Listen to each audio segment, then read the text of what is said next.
बच्चों के जिस्मानी अज़ा की तिजारत करने वाले एक बेरहम और संगदिल गिरोह की रुदात, जो मासूम बच्चों को अगवा करके इनके अज़ा निकाल कर एक्सपोर्ट करता था।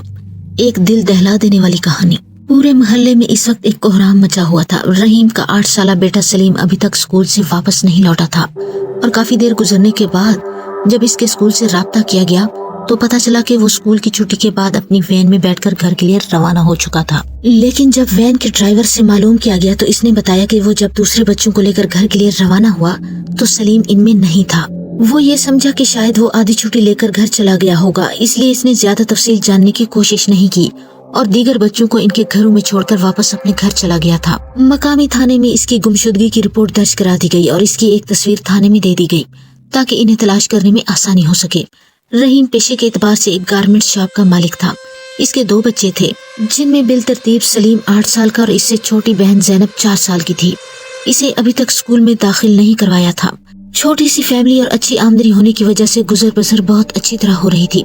सलीम का स्कूल तकरीबन घर से 4-5 किलोमीटर दूर था, इसलिए उसे स्कूल ले जाने और वापस घर लाने के लिए एक वैन थी जिसमें मुख्तलिफ इलाकों के बच्चे सवार होकर स्कूल जाते थे। रहीम की बीवी की हालत बहुत खस्ता हो रही थी। इसका रो रो कर बहुत बुरा हाल हो गया था। इसके मुंह से बार बार सलीम का नाम ही निकल रहा था, लेकिन रहीम बेबसी से होंठ काट रहा था। इसकी सारी उम्मीदें अब सिर्फ पुलिस की कारकर्दगी पर ही लगी हुई थी। इसके साथ साथ वो और इसकी बीवी गिड़गिड़ाकर अल्लाह ताला से अपने बच्चे के मिलने की दुआएं मांग रहे थे। स्कूल के बाहर एक छाबड़ी वाला बड़ी तिरछी नजरों से स्कूल के गेट पर नजरें जमाए ताकने में लगा हुआ था।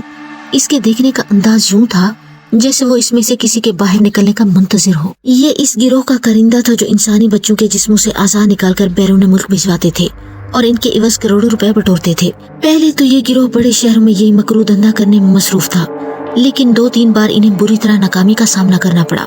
फिर इन्होंने मंसूबा बनाया कि अब छोटे शहरों का रुख किया जाए, चूँकि वहाँ वसाइल कम होते हैं। इसलिए जब तक लोगों को इनके इस मकरू धंधे की भनक पड़ेगी वो अपना काम करके निकल चुके होंगे। इन लोगों का तरीका वारदात बड़ा अनोखा था। वो समोसे और पकौड़ों में नशा आवर चीजें मिलाकर बच्चों को खिला देते थे, जिसके खाने से बच्चे बेहोश हो जाते थे। वो अपनी एक मखसूस वैन में इन्हें अपने ठिकाने पर ले जाते थे, जहाँ इनके जिस्मों से इनके कीमती आज़ा निकालकर महफूज कर लिए जाते थे और लाशों के छोटे छोटे टुकड़े करके गटर में बहा देते थे।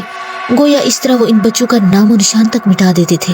इस गिरोह में कुल 13 अफराद शामिल थे, जिनमें इनका सरगुना था और बाकी 12 मेंबर थे। इस गिरोह में एक खास बात ये थी कि इन अफराद में हर फर्द अलग अलग जबान जानता था, जिसकी वजह से इन्हें कभी भी किसी किस्म की मुश्किल का सामना नहीं करना पड़ा था। क्योंकि सब अलग अलग जबानें बोलना और समझना जानते थे, इसलिए इन्हें पहले से पता चल जाता था कि इनके लिए मकामी पुलिस किस किस्म का जाल बुन रही है। ऐसा इस गिरोह के सरगुना की जहांदीदा सोच के मुताबिक था और इसी वजह से वो एक कामयाब तरीका से इस गिरोह को हैंडल कर रहा था। इन लोगों के पूरी दुनिया में बहुत से ममालिक से रवाबित थे, जिनमें बड़े बड़े नामी ग्रामी अस्पताल शामिल थे। इन अस्पतालों में इंसानी अज़ा की हर वक्त शदीद तलब रहती थी, इसलिए इनका धंधा अरूज पर था। ये गिरोह अब तक बेशुमार बच्चों के अज़ा इनके जिस्मों से निकालकर इन ममालिक में मौजूद अस्पतालों को एक्सपोर्ट कर चुका था, जिसके एवज इन्हें करोड़ों डॉलर्स मिल चुके थे। इस गिरोह की मालूमात के मुताबिक छोटे शहरों में ये मकरू धंधा कायम रखने में काफी सहूलत थी, क्योंकि छोटे शहरों में बच्चों को स्कूल भेजने और वापस लाने का सरदर्द नहीं पाला जाता था, बल्कि इन्हें आजादाना छोड़ दिया जाता था ताकि वो खुद स्कूल तक रसाई हासिल करें, क्योंकि इनके पास इतने अखराजात नहीं होते थे कि वो स्कूल की फीस के साथ साथ इन्हें पिक एंड ड्रॉप की सहूलत भी फराहम कर सकें। छुट्टी की घंटी बजते ही जैसे स्कूल में भूचाल आ गया। हर बच्चा जल्दी से घर जाने की खुशी में बैरूनी गेट की जानिब दौड़ता चला जा रहा था। धक्कम पेल की वजह से कान पड़ी आवाज सुनाई न दे रही थी। स्कूल के सामने गाड़ियों का काफी रश लग गया था। इस इसना में सलीम भी गले में बस्ता लटकाए गेट से दौड़ता हुआ सड़क पर मौजूद अपनी वैन की तलाश में नजरें दौड़ाने लगा, लेकिन वो इसे कहीं दिखाई न दे रही थी। वो अभी खड़ा इधर उधर नजरें घुमा ही रहा था कि अचानक वही छाबड़ी वाला इसके करीब पहुंचकर रुक गया और इससे मुखातिब हुआ। बेटा क्या हुआ, तुम्हारी वैन नहीं आई? उसे अपने करीब खड़े देखकर सलीम ने चौंक कर इसकी जानिब देखा और जल्दी से नहीं कहते हुए सर हिला दिया। तो ठीक है, तुम वहाँ सामने आ जाओ जहाँ मेरी छाबड़ी रखी है। जब तुम्हारी वैन आए तो तुम चले जाना। यहाँ धूप में खड़े रहोगे तो तुम्हें चक्कर आने लगेंगे। ये कहते हुए इसने हाथ के इशारे से अपनी छाबड़ी की जानिब इशारा किया और साथ ही उसे वहाँ चलने के लिए हाथ पकड़कर इसकी तरफ बढ़ना शुरू कर दिया। सलीम ने भी कुछ सोचे समझे बगैर इसी तरफ चलना शुरू कर दिया और कुछ ही देर में वहाँ पहुंचकर रुक गए। छाबड़ी वाले ने भी जल्दी से इसका हाथ छोड़ दिया और एक समोसा और चंद पकोड़े एक कागज में डालकर उसकी जानिब बढ़ा दिए।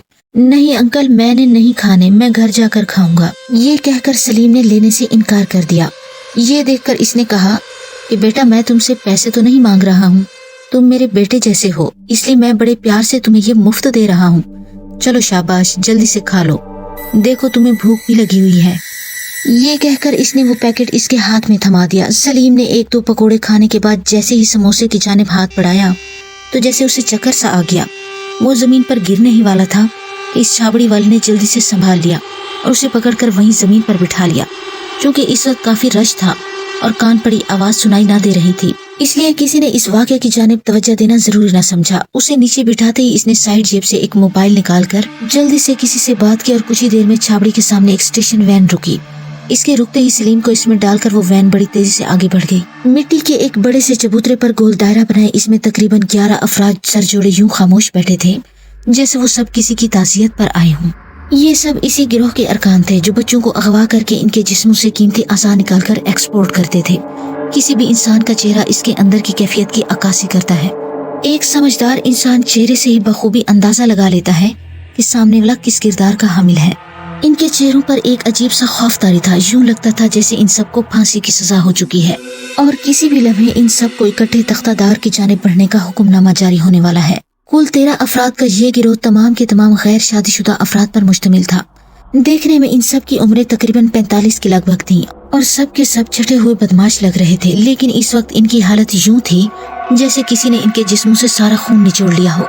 सच कहते हैं कि शेर का सवा शेर भी होता है। इनकी हालत देखकर अंदाजा हो रहा था कि इनका सरगुना तो इनसे भी ज्यादा खतरनाक होगा। दोपहर के 3 बजे का वक्त था और चबूतरा चूंकि एक बड़े से बरगद के दरख्त के नीचे बनाया गया था, इसलिए इस पर दरख्त का पूरा साया मौजूद था, जिसकी वजह से गर्मी का एहसास नहीं हो रहा था। ये एक पसमानदा इलाका था जिसमें दूर दूर तक ज्यादा आबादी ना थी। ज्यादातर फसलें और बागात ही दिखाई दे रहे थे या फिर दूर कहीं एक दो अफराद खेतों में कामकाज करते दिखाई दे रहे थे। इन लोगों ने खुद को शहर से इसलिए दूर रखा था कि शहर में इनके लिए बहुत से खतरात मंडला रहे थे। वहाँ की मकामी पुलिस भी इनकी तलाश में हो सकती थी। चूँकि तरक्की याफ्ता दौर होने की वजह से अब तो इंटरनेट ने हर जगह रसाई हासिल कर ली है। हो सकता है कि इन सब की तस्वीर बहुत से पुलिस स्टेशनों में भेज दी गई हो। वैसे भी शहर से दूर ऐसे इलाकों में पुलिस बहुत कम आती है। अगर किसी मुजरिम का पीछा करते हुए यहाँ पहुँच जाती है तो फिर इनकी खैर नहीं। लेकिन फिलहाल तो रावी चैन ही चैन लिखता था। इनका एक साथी अपने मखसूस काम की गर्ज से शहर गया हुआ था और इन्हें कामिल यकीन था कि वो आज भी कोई न कोई बच्चा अपने साथ लेकर आएगा। फिर इनका यकीन सच में बदलता दिखाई देने लगा जब इनमें से किसी एक के मोबाइल पर इसकी तरफ से ड्राइवर को फौरी वैन स्कूल की जानिब भेजने का कहा और फिर कुछ ही देर में ड्राइवर एक स्टेशन वैगन को तेजी से दौड़ाता हुआ शहर की जानिब चला गया। वो सब बड़ी बेचैनी से इसके वापस लौटने का इंतजार करने लगे। साथ ही उन्होंने अपने बास को इसके मुतालिक भी बता दिया। बास ने जल्दी से उन्हें वहां पहुंचने के लिए कहा और ये भी कि खुद भी बहुत जल्दी वहीं पहुंच जाएगा। इसके भी वहां पहुंचने का सुनकर जैसे इन्हें सांप सूंघ गया हो। वैगन तेजी से फर्राटे भरती शहर से बाहर जाने वाली एक पतली सी सड़क की जानिब मुड़ गई। ड्राइवर के साथ वाली सीट पर वही छाबड़ी वाला बैठा हुआ था और एक जानिब फर्श पर सलीम बेहोशी की हालत में पड़ा था। इसकी हालत से यूं लग रहा था इसे जैसे कोई नशा आवर चीज खिलाकर बेहोश किया गया हो। गालिबन पकोड़ों और समोसे में इस तरह की कोई चीज मिलाई गई थी। सड़क सीधी कहीं से दूर जाती दिखाई दे रही थी, लेकिन वैगन कुछ फासला तय करने के बाद दाएं जानिब एक और कच्चे रास्ते की जानिब मुड़ गई और तेजी से भागती हुई सामने दिखाई देने वाले एक कच्चे से मकान के सामने जाकर रुक गई। ये इन सब का हेडक्वार्टर था। वो सब इस वक्त इसके अंदर सहन में लगे एक बड़े से बरगद के दरख्त के नीचे बने एक बड़े से मिट्टी के चबूतरे पर बैठे थे। जैसे ही इन्हें वैगन के रुकने की आवाज सुनाई दी, इन सब ने चौंक कर अपने सर ऊपर की जानिब उठाए और इसके साथ ही मकान का बड़ा सा गेट खोलकर ड्राइवर वैगन को चबूतरे के करीब ले आया। इन सब के अंदाज से यूं लग रहा था जैसे ये इनका रोज का मामूल हो। वैगन के रुकते ही चबूतरे पर बैठे अफराद में से तेजी से इसके पीछे की जानिब लग गए। दरवाजा खोलकर बेहोश पड़े सलीम को उठाकर एक जानिब से बड़े दरवाजे की तरफ बढ़ गए। वैगन दोबारा जिस तरफ से नमूदार हुई थी इसी तरफ बढ़ गई। Please like, comment and subscribe the channel Shehzad Khan Horror Stories and thanks for watching.